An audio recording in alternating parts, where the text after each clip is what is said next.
네, 오늘 25년 1월 26일 재직교육 세미나 주제는 직분론입니다. 직분론.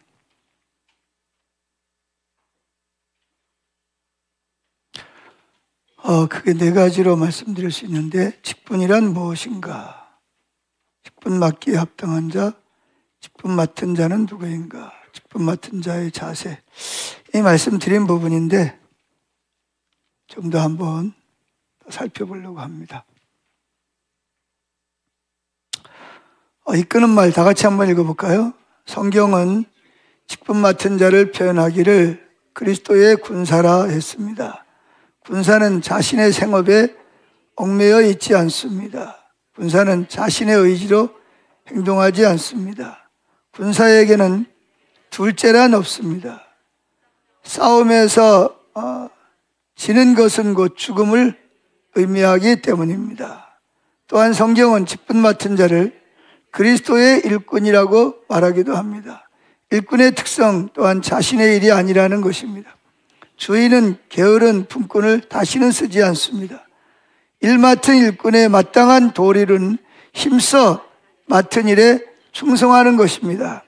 충성하는 자에게 주인이 칭찬이 있고 마땅히 받아야 할 상급이 있습니다. 그러므로 성경에는 죽도록 충성하는 자에게 생명의 멸류관을 주겠다고 말씀하고 있습니다.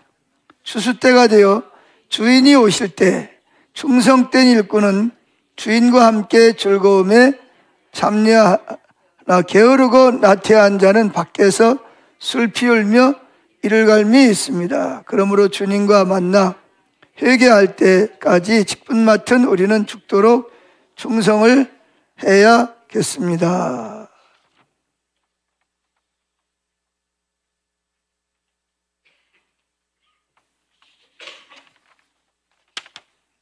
이거 체크를 해야지. 나를 갖다 주면. 다 했어요? 예, 맞습니다. 자, 그러면 첫째, 직분이란 무엇인가? 직분이 뭐죠? 하나님으로부터 직분은 주어지는 것이다. 읽어보겠습니다.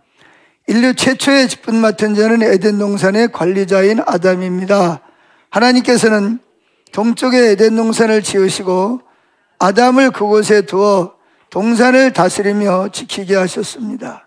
아담은 하나님께로부터 동산을 지키는 동산지기의 직분을 받았습니다. 그러므로 교회에서 부여되는 모든 직분은 하나님의 것이며 하나님께서 주신 것입니다. 자, 직분은 뭐라고요? 비록 교회를 통해서 주어지긴 하지만 누가 주시는 것이다? 하나님이 주시는 것이다 라고 하는 것이고요. 두 번째 있습니다. 직분은 하나님의 것이기 때문에 임의로 그만두거나 옮길 수 없습니다. 교회로부터 직분을 임명받은 자는 그 직분은 하나님께서 주신 것이기 때문에 직분을 무시하거나 소홀히 취급하면 안 되겠습니다. 맡은 직분이 자신의 세상 지위와 체면에 어울리지 않아서 세상 명예가 조금은 깎인다 해도 교회로부터 받은 직분에는 충성해야 합니다. 왜냐하면 성도가 맡은 직분에는 반드시 하나님과 회개할 큰 날이 있기 때문입니다. 그 날이 이르면 지각히 땅에서 맡았던 직분의 결과를 하나님과 회개해야 합니다. 한 번 맡은 직분은 교회의 명령이 있을 때까지 불가항력적인 일이 발생하기 이전에는 절대로 그만두거나 옮겨서는 안 됩니다. 하나님은 우리의 심령 깊은 곳까지 감찰하시는 분이시기 때문에 우리의 환경과 처지에 따라 직분을 옮기시는 분이십니다. 그러므로 겸손히 직분에 충성하면서 주님께서 주실 다음 직분을 기다려야 합니다.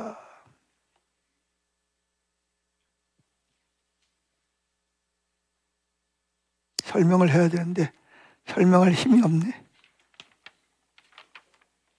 그냥 읽겠습니다. 이거 다 이해되시죠? 예, 여러분들은 다 인류라서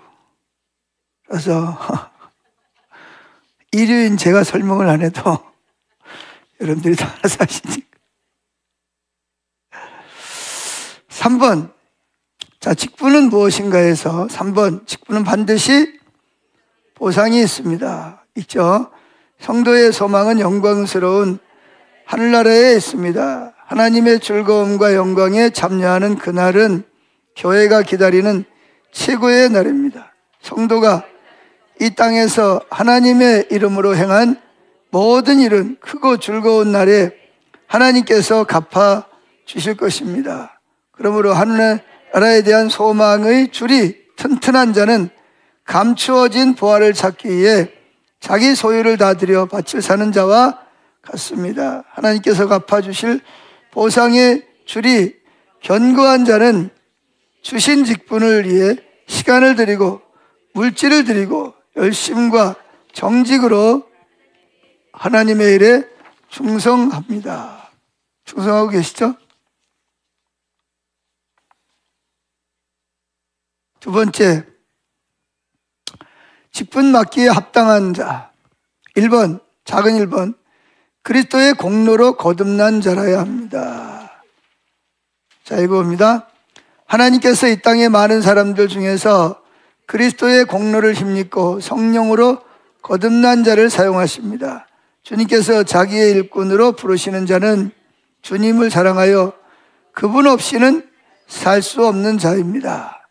그리스도의 은혜로 거듭난 자의 특성은 자신의 의를 주장하지 않는 것입니다.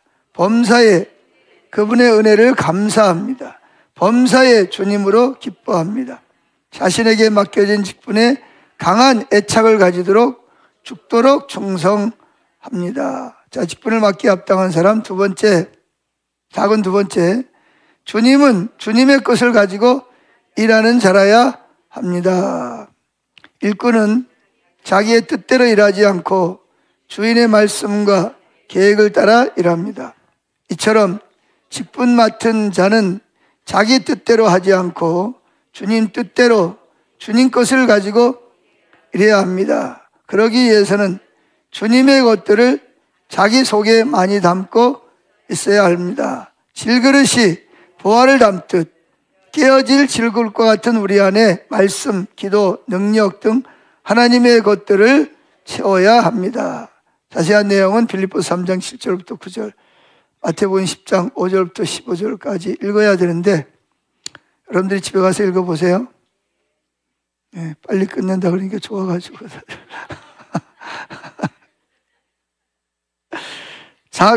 직분 맡기에 합당한 자 세 번째, 주님의 필요를 아는 자라야 합니다. 읽습니다. 주님의 심정을 깨달아서 움직이는 자는 하나님의 관심을 끌 수 있습니다. 성경에는 달란트 받은 자들에 대해 잘 말하고 있습니다. 주인의 뜻을 깨닫지 못하고 자기 뜻대로 일을 한 자는 주인으로부터 큰 책망을 받고 쫓겨났습니다. 그러므로 직분 맡은 자는 하나님께서 직분 속에 무엇을 요구하시는가를 잘 깨달아야 합니다. 잘 깨닫고 계시죠? 네. 작은 네 번째, 자기 삶의 가치를 잘 아는 자라야 합니다. 자기 영혼을 사랑하며 자기 영혼을 위하여 사는 자들은 자기의 육체의 삶을 참 가치를 잘 아는 자들입니다. 성경은 이 세상에 있는 동안에 기억이 해내야 하는 일들에 관하여 말하고 있습니다. 이는 삶의 가치에 관한 것들입니다. 예, 삶의 가치를 잘 알아야 됩니다. 자기가 얼마나 하나님께 피로 값주고 사는 사람인 줄 알았는데. 세 번째, 직분 맡은 자는 누구인가? 작은 첫째, 하나님으로부터 위임 맡은 자입니다. 동그라미 1번, 직분자는 주님의 명령에 순종하여 보상하는 일을 맡은 자입니다. 마태복음 20장 8절. 동그라미 2번째, 주님의 양들을 위임 맡아 양육하는 자입니다. 누가복음 12장 42절. 주님의 소유와 영육간의 은사를 맡은 자들입니다. 누가복음 16장 1절 2절. 하나님의 유업을 이을 성도들을 맡아 양육하는 자들입니다. 갈라디아서 4장 1절 2절.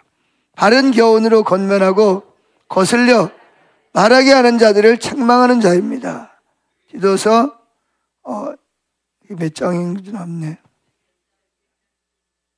예? 1장 7절이요? 여러분이 어떻게 알아요?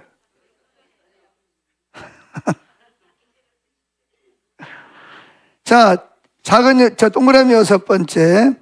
하나님의 각양 은사로 봉사합니다. 봉사하는 게 뭐냐? 회계직, 행정직, 관리직, 교육직, 훈련직, 보양직, 감독직, 기획직, 증인직, 하여튼 여러 가지가 있다. 이 외에도 전도와 선교를 맡은 자들로서 오늘날 목사, 전사, 장로, 권사, 안수집사, 서리집사, 교구장, 셀리더, 교사 등이 있습니다. 자, 직분 맡은 자는 누구인가? 두 번째, 주님의 대리자입니다.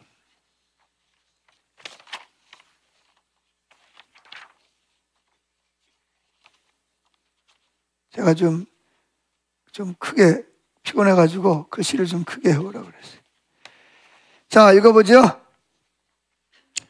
형들에 의해서 애굽에 팔려간 요셉은 보디발 장군 집의 가정 총무로서 주인의 할 일을 대신 맡아 다스렸으며 아브라함도 자기 종 엘리에셀에게 모든 소유를 관리케 하였습니다. 이처럼 직분 맡은 자는 주님의 몸된 교회의 일을 주님의 대리인으로 수행하는 자입니다.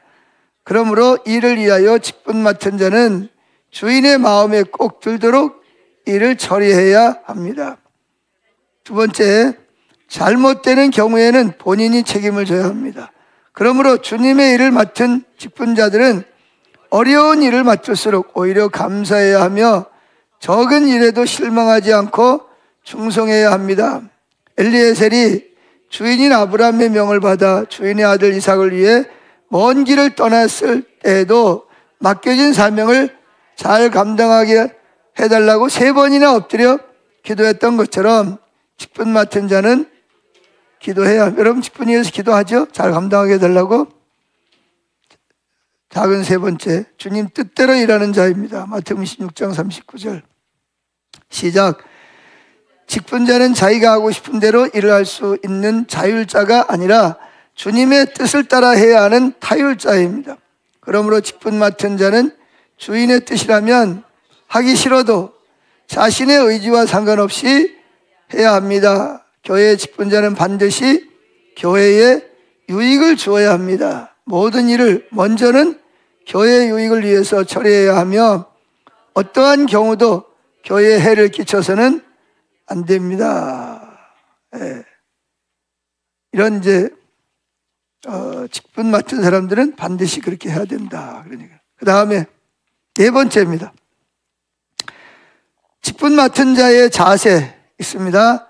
직분 맡은 자가 시간과 재능을 주를 위하여 신실하게 잘 사용했다면 착하고 충성된 종이라는 칭찬을 받을 것이나 그의 기회를 낭비하고 부주의 했다면 악하고 게으르다고 책망을 면치 못할 것입니다.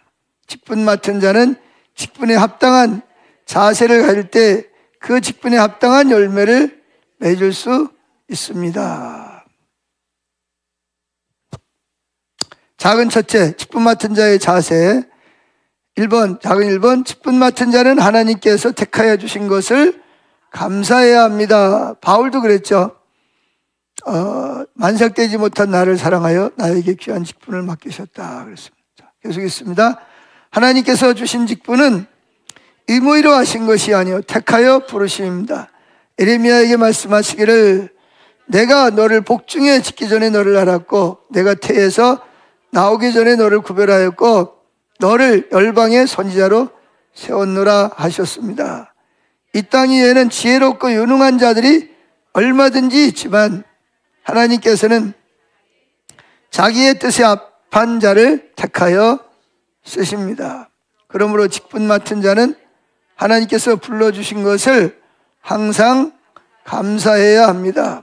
바울은 하나님께 감사하는 일에 인색하지 않았습니다. 그는 범인들보다, 여기 범인은 죄 지은 범인이 아니에요.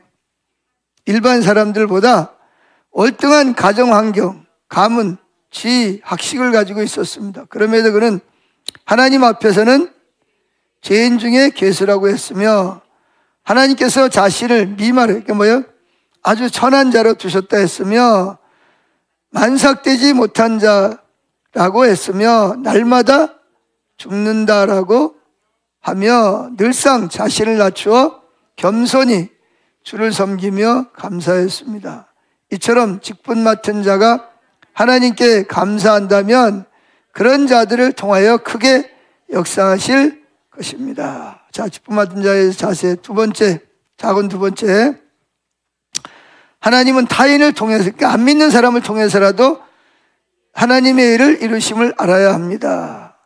있습니다. 직분 맡은 자가 자기의 일에 소홀히 하면 하나님께서는 다른 사람을 통해서라도 반드시 그 일을 이루시는 분이십니다. 그러므로 하나님의 일은 경륜에 따라 차질 없이 진행됩니다.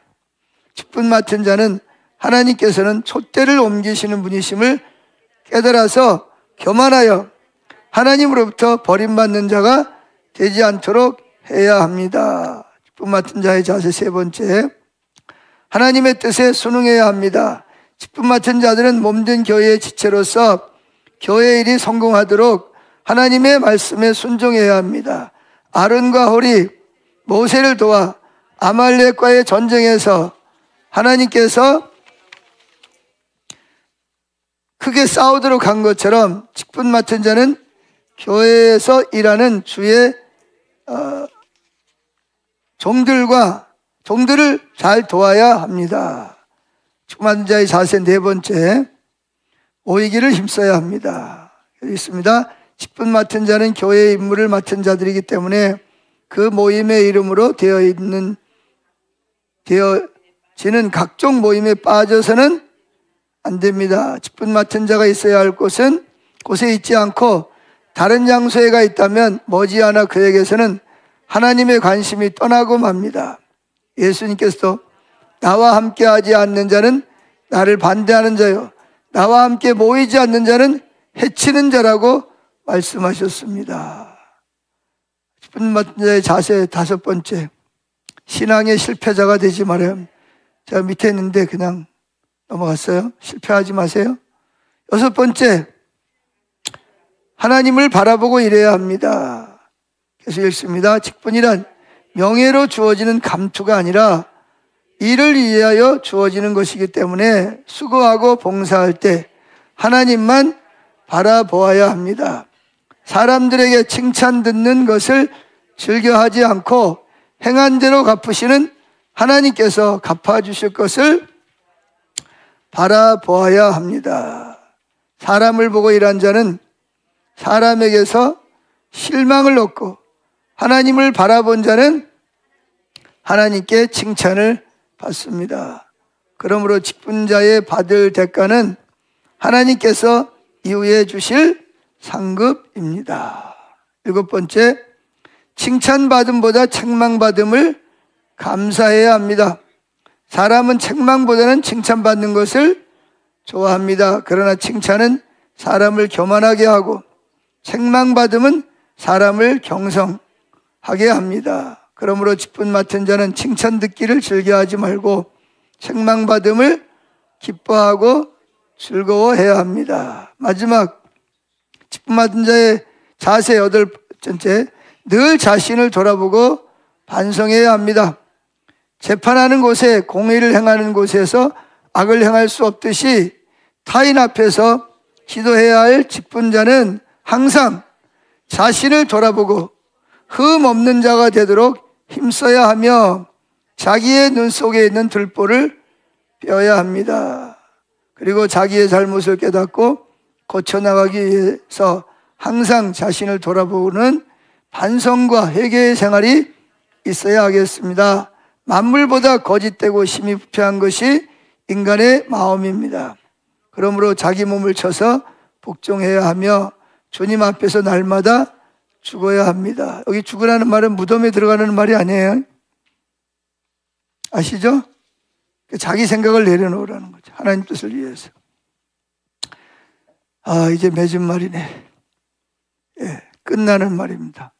그리스도인은 어떻게 자라는가? 첫째, 말씀을 듣고 순종함으로 자랍니다. 같이 읽죠. 하나님의 축복을 현실로 가져오는 순종을 나의 것으로 만들 수 있는 믿음의 담력은 어디서 오는 거? 어디서 와요? 말씀을 듣고 순종할 때 옵니다. 갈등을 넘어서.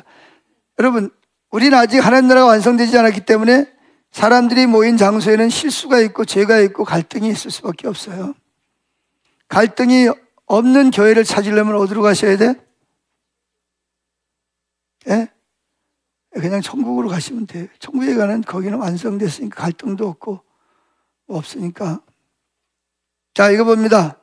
우리들 가운데 평안보다 갈등을 원하는 사람은 없을 것이다. 그러나 평안이 갈등을 넘어서 온다는 사실을 아는 사람은 많지 않을 것 같다. 실제로 우리들 대부분은 커다란 갈등에 빠졌을 때 하나님의 은혜를 더욱 간절히 사모하게 된다. 스스로 평안하다고 생각되면 왠지 자신도 모르게 주님을 향한 간절함이 절실하지 않음을 경험한다. 남의 문제에 참으로 도움을 줄 수 있는 실력자는 누구인가? 문제를 발견하고는 물불을 가리지 못하고 뛰어드는 사람보다 문제의 근원과 당사자 그리고 그와 관련된 나의 역할과 한계를 알고 대처하는 사람이다. 그 다음에 기다림에서 자신의 조급함을 발견한 사람은 만남의 기쁨을 누릴 수 있는 성숙된 사람이다. 거짓된 비난의 변명으로 대항. 이 사람은 다 뭐가 있죠? 속에 변호사가 있어요. 잘못해놓고도 잘못했다 그러면 미안합니다 그러면 끝나는데 누가 튀어나오죠? 변호사가 튀어나와가지고 뭐 이러쿵저러쿵 하고 그러는 거예요. 그거 지금 이야기하는 겁니다. 자, 거짓된 비난에는 변명으로 대항하는 자신을 발견한 사람은 진실의 열매를 취할 수 있는 책임인이다. 계속 있습니다. 무시당할 때 안정되지 못한 자신을 발견한 사람은 리더의 역할을 감당할 실력자이다. 관계에서 생겨나는 갈등을 십자가로 나아가는 기회로 믿고 주님께 순종하는 믿음을 소유한 자는 회개와 용서를 하는 그리스도의 일꾼인 것이다. 그러므로 갈등은 주께서 허락하신 문제 해결의 열쇠요 기회임을 알아야 그리스도의 일꾼이다. 사역자는 봉사의 길에 들었을 때 갈등을 겪게 될 것이다. 그것은 일꾼들이 문제 해결의 열쇠를 갖게 하려는 주님의 배려이다. 문제는 사역자가 그런 갈등을 부정적이고 모욕적인 것으로 속단하여 거부한다면 얼마 후 또다시 갈등에 직면하게 될 것이며 십자가를 통한 성장의 기회로 붙잡는다면 그 일로 주님은 영광을 받으시고 감격과 기쁨과 감사와 함께 놀라운 믿음의 담력을 얻게 될 것이다. 그렇다고 일부러 갈등을 일으킬 필요는 없다. 다만 피할 수 없는 갈등이라면 십자가에 동참하는 기회로 이끄시는 주님을 발견하여 수용함으로 성장과 축복으로 나아가야 한다는 말이다. 끝. 다 했네.